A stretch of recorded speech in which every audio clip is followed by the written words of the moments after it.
കലാപത്തിന്റെ അന്വേഷണം അട്ടിമറിച്ച ബംഗ്ലാദേശ് അന്വേഷണ ഏജൻസികൾ. ന്യൂനപക്ഷങ്ങൾക്കെതിരെ നടന്നത് രാഷ്ട്രീയ പ്രേരിത അതിക്രമമെന്ന പോലീസ് റിപ്പോർട്ട്. ന്യൂനപക്ഷങ്ങൾക്കെതിരെയുണ്ടായത് വംശീയ അതിക്രമമാണെന്ന് ഇടക്കാല സർക്കാരിന്റെ നേതാവ് മുഹമ്മദ് യൂനസ് നേരത്തെ പ്രതികരിച്ചിരുന്നു.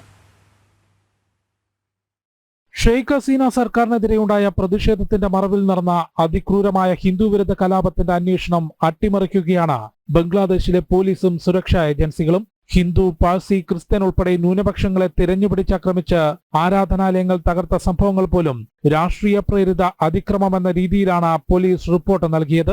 കലാപം ആളിക്കത്തിയ ഓഗസ്റ്റ് മാസത്തിൽ രജിസ്റ്റർ ചെയ്ത 1415 കേസുകളിൽ 98.4% രാഷ്ട്രീയ പ്രേരിതമാണെന്നും വംശീയ അതിക്രമങ്ങൾ നടന്നിട്ടില്ലെന്നുമാണ് അന്വേഷണ ഏജൻസികളുടെ റിപ്പോർട്ട്. എന്നാൽ അധികാരത്തിലേറുമ്പോൾ ഇടക്കാല സർക്കാരിന്റെ നേതാവ് മുഹമ്മദ് യൂനസ് തന്നെ ന്യൂനപക്ഷങ്ങൾക്കെതിരെ നടന്ന വംശീയ അതിക്രമം വേദനിപ്പിക്കുന്നതാണെന്നും അത് അവസാനിപ്പിക്കണമെന്നും പ്രതികരിച്ചിരുന്നു. സർക്കാരിന്റെ തൊഴിൽ സംവരണത്തിനെതിരെ വിദ്യാർത്ഥികൾ ആരംഭിച്ച പ്രതിഷേധമാണ് പിന്നീട് ജമാഅത്തെ ഇസ്ലാമിയും അതിന്റെ വിദ്യാർത്ഥി സംഘടനയായ ഇസ്ലാമി ഛാത്ര ശിബിരം ഏറ്റെടുത്ത് ബംഗ്ലാദേശിൽ 100 കണക്കിന് ആളുകളെ കൊലപ്പെടുത്തിയ കലാപമായി മാറിയത്. ജനം, ഡൽഹി.